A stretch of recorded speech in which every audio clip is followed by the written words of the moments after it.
Good afternoon, everybody. I'm Sheriff Adan Mendoza, Santa Fe County Sheriff's Office. With me today is Dr. Heather Jarrell, Chief Medical Investigator for the New Mexico Office of the Medical Investigator. Dr. Aaron Phipps, New Mexico State Public Health Veterinarian, New Mexico Department of Health, and also Chief Brian Moya, Santa Fe City Fire Department.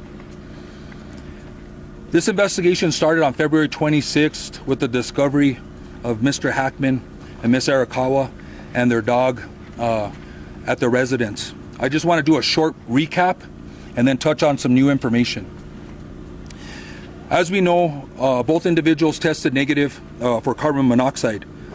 City Fire conducted tests and deemed scene safe for deputies to conduct their investigation. The preliminary pacemaker interrogation results were released last week, and I'll let Dr. Jarrell touch more specifically on those results. The gas company New Mexico, they also did an analysis of the residence, and they found one minor leak in a single burner on the kitchen stove, which was 0.33% of room air, which was pretty minute and insignificant.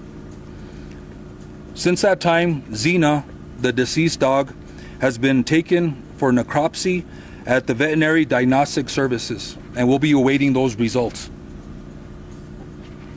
Let's speak a little bit in reference to the timeline for Betsy Arakawa. We know from our investigation that on February 9th, 2025, she picked up Xena from Gruta Veterinary Hospital. There was a procedure that was done with the dog, which may explain why the dog was in a crate at the residence. Let's move on to February 11th, 2025. Mrs. Arakawa had an email conversation with her massage therapist at about 11:21 a.m. Moving on into the afternoon, Ms. Arakawa was at the Sprouts Farmers Market between 3:30 and 4:15 p.m. Ms. Arakawa was seen on surveillance video at the CVS Pharmacy in Santa Fe from 4:12 to 4:20 p.m. She then stopped at a local pet food store at about 4:54 p.m. Her car was seen on surveillance, and the remote control clicker that is assigned to her and her vehicle was used to enter the subdivision to gain access to the gated community at 5:15 p.m. Numerous emails were unopened on her computer on February 11th. There was no additional outgoing communication from her or known activity after February 11th, 2025. The cell phone information and the cell phone data is pending. We're working with state police to get the information from those phones, but our investigation shows that all the last known communication and activity from Ms. Arakawa was on February 11th. I'm going to go ahead and turn over the podium to Dr. Jarrell. I would ask that everybody refrain from asking questions until everybody has provided their statements. I'll step up to the podium, and then we'll go ahead and field questions from the media. Thank you.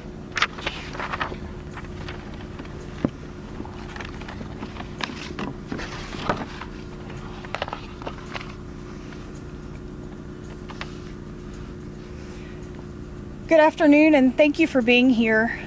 I'm Dr. Heather Jarrell, the Chief Medical Examiner for New Mexico at the Office of the Medical Investigator. I'd like to begin by stating that it is unprecedented for the Office of the Medical Investigator to make public statements about death investigations.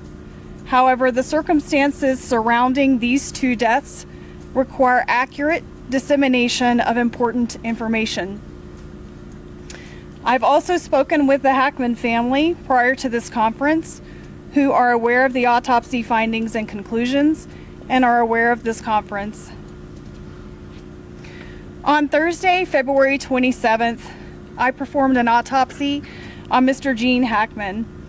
Medical examiner Dr. Daniel Gallego at the Office of the Medical Investigator performed a full autopsy on Miss Betsy Arakawa Hackman, also on Thursday, February 27th. By report, Miss Arakawa Hackman's legal name is Betsy Hackman, which is how she will be referred to hereafter. The cause of death for Miss Betsy Hackman, aged 65 years, is hantavirus pulmonary syndrome. The manner of death is natural. Autopsy examination and full body postmortem CT demonstrated no findings of trauma internally or externally, with microscopic findings consistent with hantavirus pulmonary syndrome.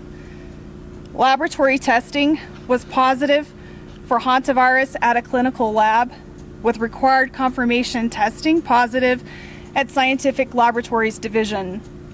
Testing for COVID-19, influenza, and other common respiratory viruses was negative. Testing for carbon monoxide was negative. There were no other significant natural disease findings. Pills present on scene were thyroid medication, which were being taken as prescribed and is not currently a concern for a contributory cause of death. The cause of death for Mr. Gene Hackman, aged 95 years, is hypertensive and atherosclerotic cardiovascular disease, with Alzheimer's disease as a significant contributory factor. Autopsy examination and a full body postmortem CT examination demonstrated no acute findings of internal or external trauma and showed severe heart disease, including multiple surgical procedures involving the heart, evidence of prior heart attacks, and severe changes of the kidneys due to chronic high blood pressure. Examination of the brain showed advanced Alzheimer's disease, as well as blood vessel changes in the brain secondary to chronic high blood pressure. Laboratory testing performed at Scientific Laboratories Division was negative for COVID-19, influenza, and other common respiratory viruses. Testing for hantavirus was negative. Testing for carbon monoxide was negative. Additionally, there were no autopsy findings concerning for hantavirus infection. I have been asked when death occurred for these individuals. There is no reliable scientific method to accurately determine the exact time or date of death. Mr. Hackman's initial pacemaker data revealed cardiac activity on February 17th, with subsequent pacemaker interrogation demonstrating an abnormal rhythm of atrial fibrillation on February 18th, which was the last record of heart activity. Based on this information, it is reasonable to conclude that Mr. Hackman probably died around February 18th. Based on the circumstances, it is reasonable to conclude that Ms. Hackman passed away first, with February 11th being the last time that she was known to be alive. Lastly, clinically, hantavirus infection is characterized by flu-like symptoms consisting of fever, muscle aches, cough, sometimes vomiting and diarrhea that can progress to shortness of breath and cardiac or heart failure and lung failure. This occurs after a 1 to 8 week exposure to excrement from a primarily particular mouse species that carries hantavirus.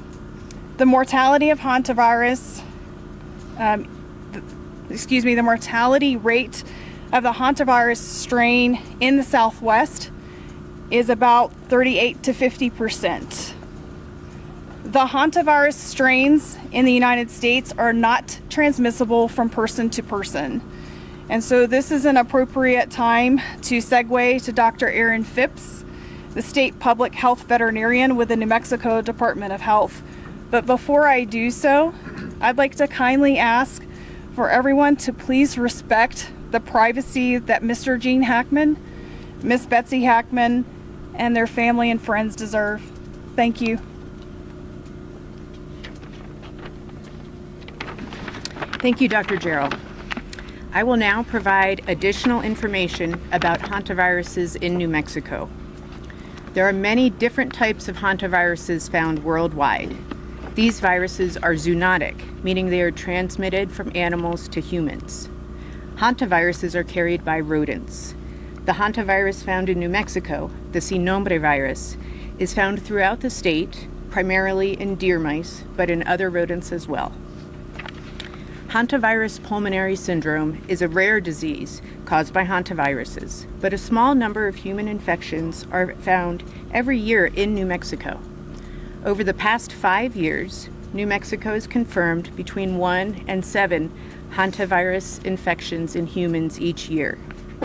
Through the end of 2024, we have identified 136 infections over the past 50 years in New Mexico residents, 5 of these in Santa Fe County. This is a serious disease. 42% of these infections here in New Mexico were fatal. Most transmission occurs around the patient's residence or workplace, and the New Mexico Department of Health typically conducts an environmental investigation at the residence of all hantavirus cases in our jurisdiction. This can help identify specific areas that may pose higher risk, providing insight into where transmission may have occurred and how to prevent future infections. On March 5th, the New Mexico Department of Health staff conducted a risk assessment of the property, including the main residence as well as other structures on the property. This was critically important to address concerns about health risks to first responders, as well as to inform any prevention measures needed to protect the family and other individuals entering the property in the future.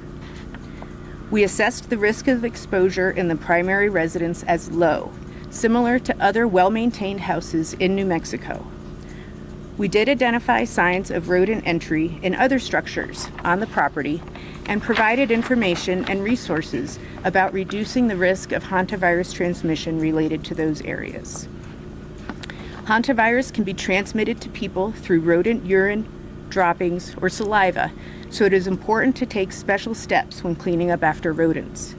Avoiding contact with or breathing in aerosolized rodent urine or feces, especially in a poorly ventilated area, is key. Detailed guidance can be found on the New Mexico Department of Health and the CDC websites, but I will provide a very brief summary now. It is important to use gloves and a well-fitting N95 mask when around or cleaning rodent-infested areas, and to open any windows or doors for at least 30 minutes beforehand to increase ventilation. Spray the area thoroughly with a 10% bleach solution or a commercial disinfectant. Let it sit for 5 minutes.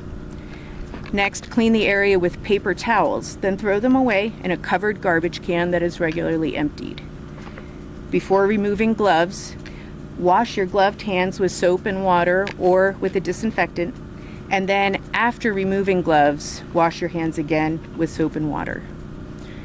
It's important to never sweep up or vacuum mouse droppings, since this can spread particles up into the air. Since hantavirus is found throughout New Mexico, awareness of these risks and how to reduce them is important for all New Mexicans. The New Mexico Department of Health extends our deepest condolences to the families and friends during this difficult time. Thank you. Thank you. I think that'll conclude the statements for today. We will go ahead and take questions. I ask that there be one question per agency, and please state who you're directing the question to, as there's several individuals here at this conference. Sir. Sheriff, just to clarify the timeline here, does this mean Gene Hackman was likely home with his deceased wife for a week before he passed away himself?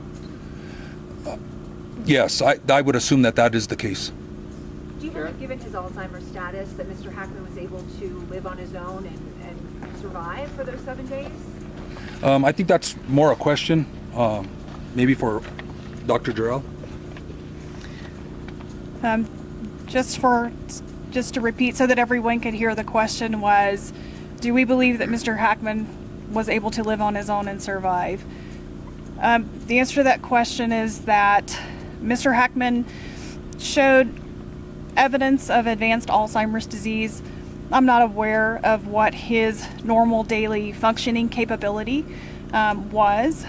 He was in a very poor state of health. He had significant heart disease, and I think ultimately that is what resulted in his death. I was able to look at fluid to determine if he was dehydrated, and I did not see evidence of dehydration. I did see evidence of very poor kidney function, and I think he died as a result of his heart disease and with Alzheimer's being that contributing factor. What about starvation? The question was, what about starvation? So there was no food in his stomach, which means he had not eaten recently, but he had also no evidence of dehydration. So based on your understanding of the progression of the Alzheimer's, do you believe that he was possibly not aware that his wife had died or didn't know what to do in that situation? It's difficult to answer. The question was he aware that Miss Hackman had died? And I think that question's difficult to answer, but I can tell you that he was in an advanced state of Alzheimer's, and it's quite possible that he was not aware that she was deceased. This is for the sheriff. Considering the circumstances under which Mr. Hackman was found in the mudroom with his walking cane and sunglasses by him, do you think there is a possibility that he was trying to get help for his wife? That's hard to answer. Again, it's hard to get into the frame of mind of what was happening at the time. And I don't know if we'll ever have the answer to that question, whether he was going to go for help or he wasn't. Sir? Sheriff, are there any other big questions that you're trying to answer? I mean, does this answer the biggest questions you had about their death in this case? Is there anything else that you're really seeking? Yeah, so the question is there any other big questions that are left? I think a lot of questions were answered here today. I think there was, Dr. Durrell went over the cause of death, and I think a lot of those questions are answered. I think the timeline that we've been given as far as the pacemaker results and the history and evidence that we found as far as the timeline of Miss Arakawa, I think a lot of the questions have been answered. We are waiting on the cell phones, but I would very unlikely that the cell phones are going to or show anything else. Another question? Sheriff, are there any signs of, what have you learned about Mr. Hackman's communication after February 11th? Did you talk to any friends of his who had spoken with him during that week-long period, or know anything about what he was doing? So the question is whether there was any communication from Mr. Hackman or activity, and no, at this point, no. I don't know if he used cell phones or technology or emails. There's no indication of that. So right now there is no activity from Mr. Hackman. Sheriff, do you know if his pacemaker was connected to some sort of monitoring circuit? If anyone tipped off that something was wrong? The question was his pacemaker connected to a monitoring service? The answer to that is that his physician, one of his physicians, had contacted me and told me that they could see the data from the 17th, but that to really get the most information from that would come from the interrogation of the pacemaker. And that's as much as I can answer, not being a cardiologist. But they didn't say whether or not they were monitoring, or was his pacemaker equipped to send back data in exact time so that someone could say, hey, something's not right. I can't answer that question, I'm sorry. Question for you, Dr. Durrell. Sheriff, Sir. Was there any footage that came from the body cam from the house? I'm sorry, what was? Was there any footage or anything that you can see from, like, body cam footage from the house?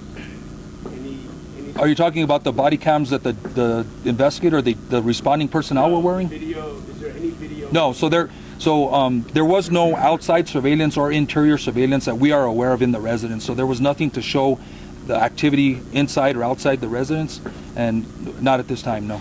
Dr. Durrell, you mentioned that one of the symptoms of hantavirus is shortness of breath. We learned before that Betsy Hackman was laying on the floor when she was found. What kind of medical episodes would she have had to cause her to fall and then not be able to ask for help? The question was regarding shortness of breath with hantavirus and what kind of medical episode would we expect from somebody found on the floor. And I think to be able to answer that question fairly, it can go back to hantavirus infection, which initiates with what's called a prodromal phase. That's initially flu-like symptoms where a person has fever and muscle aches, that they don't feel well. After, of course, being exposed to rodent excrement. And that phase can last roughly 3 to 6 days. And then they can transition to that pulmonary phase where they have fluid in their lungs and around their lungs. And at that point, a person can die very quickly, within 24 to 48 hours, roughly speaking, without medical treatment. It's not uncommon to find someone down on the floor as part of a terminal collapse, so to speak, and that may very well have been what happened to Ms. Hackman. You're estimating her time of death on the 11th, or is it possible that she collapsed and was alive for a couple of days? It's hard to say. I don't think she was on the floor alive for a couple of days. I think that she went through that time period, and I don't know when she began to feel ill. And those are just things that I don't know that I'm ever going to have the answers to. But I think, and going back to that initial time period, roughly 3 to 6 days of feeling ill and then succumbing pretty quickly after fluid begins to build up in the lungs. Given the dog was created, is it fair to assume that the dog died from dehydration or starvation?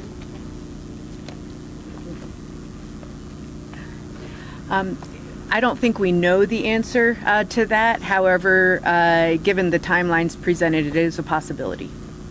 Is it possible the dog had the hantavirus? Dogs do not get sick from hantavirus. Sir. You mentioned that Betsy Hackman went to the pharmacy. You know, she consulted with a pharmacist what medications she might The question was if we knew on Betsy's visit to the pharmacy if there was some medication or if she consulted with a pharmacist. We don't have that information, and I'm not sure that we can get that information due to HIPAA laws, but we don't have that information right now. Sure. Sir.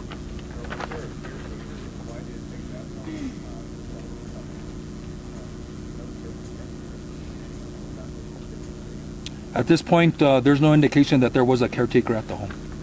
Sheriff, with the footage that you saw of Betsy on February 11th, was there any indication that she was feeling shortness of breath or having trouble moving around while she was running these errands? You know, we can analyze the video a little more, but it's going to be hard to tell. She was walking around, she was shopping, she was visiting stores, but my detectives didn't indicate that there was any problem with her or struggle of her getting around. So, and I believe she had a mask on also, so I'll have to confirm that, but yeah, that there wasn't any indication of that. Sasha? I don't know if this is a better answer, but when was the last time you guys dealt with a hantavirus case that they happened or responded to one? Yeah, the question was last time the city of Santa Fe or the county dealt with a hantavirus case. I think we're gonna have to look into that. I'll get back to you. I would have to do some data before we pull that Have you had any information. communication with the CDC? Is there a concern about a bigger public health issue here when it comes to hantavirus? The CDC is aware of this case. Hantavirus is a notifiable condition nationally. All hantavirus cases are notified to them. This is not an unusual case. We get cases every year, unfortunately.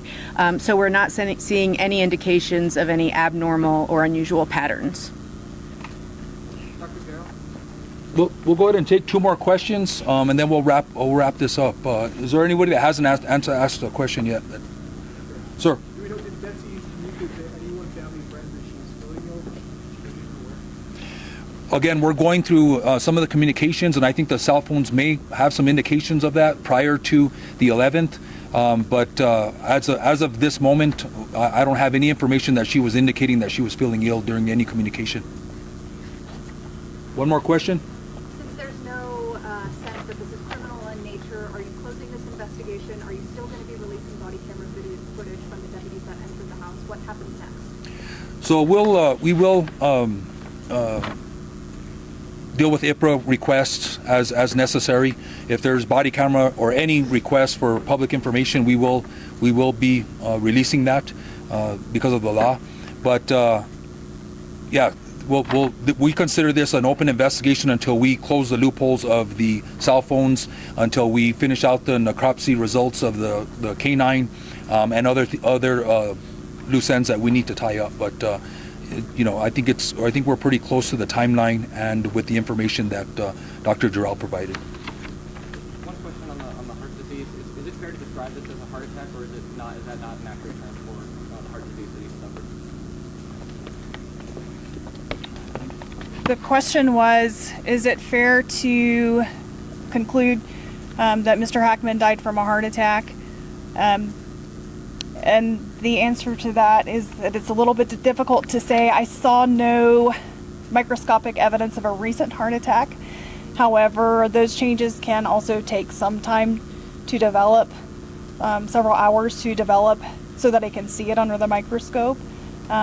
He could have had an abnormal heart rhythm. We already know that he was in atrial fibrillation on the 18th, and that could have evolved into a more terminal heart rhythm. Is heart failure an okay way to describe it? Use that terminology. The question was, did Mr. Hackman have heart failure? Oftentimes we see fluid around the lungs and heart failure and congestion of the liver. I did not see that in his case, but he had very poor heart or very extensive heart disease. And so he would have been predisposed to abnormal heart rhythms, and hence he had a pacemaker as well. Thank you, everybody. That'll conclude the press conference for today. Thank you, everybody. Thank you.